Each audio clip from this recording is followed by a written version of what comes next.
everybody, Club Pro Guy here, coming to you live from the Learning Center.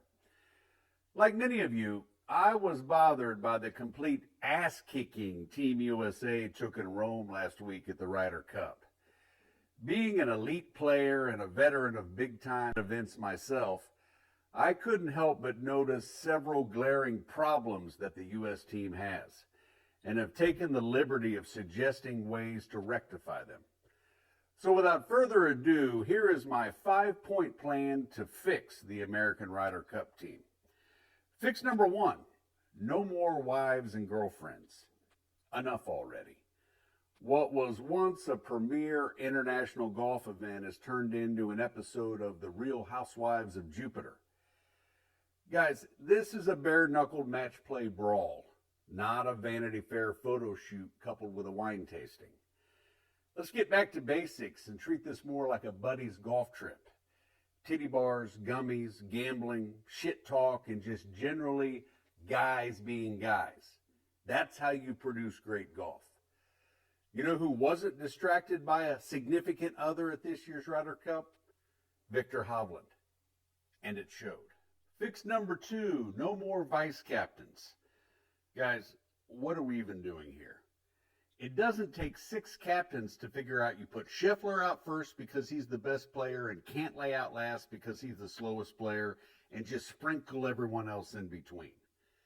The combined career Ryder Cup record of this year's vice captains was 39, 69, and 20. So unless they were brought over to Rome to specifically tell the players what not to do, I don't see the point.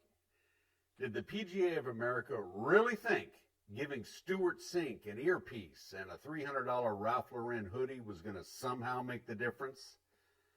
I don't think so. Fix number 3, ditch the analytics. Hey everybody, look at the data. The computer says we got to pair Koepka with Scheffler today because Brooks hits 0.2% more fairways in the morning when the sun's out on days Scotty takes a double tapered shit. It's a joke. Guys, I hate to break this to you, but our Ryder Cup record would be the same or better over the last 30 years if we simply had a waitress draw the pairings out of a hat in the hotel lobby bar the night before the competition started. You either make putts or you don't. So going forward, let's lose the analytics. Fix number 4, stop blaming home team course setup. I've never heard more world-class players bitch and whine about slow greens or so-called tricked-up drivable par 4s in my life. I know I'm just a club pro, but I never realized drivable par 4s were so scary. Last time I checked, everyone has to play the same golf course, so here's a tip for Team USA going forward. Stop being gigantic pussies. And finally, fix number 5. No more Xander Schauffele and Patrick Cantlay. Sorry, I know the truth hurts, but they're malcontents. And they're starting to give off some serious Megan Rapinoe vibes, which is never a good thing. I've got no problem with guys wanting to get paid, but this is the Ryder Cup, not Live Bedminster. Maybe Xander's dad should cut a deal with Greg Norman for these guys to join the Smash instead of wasting everyone's time in Rome.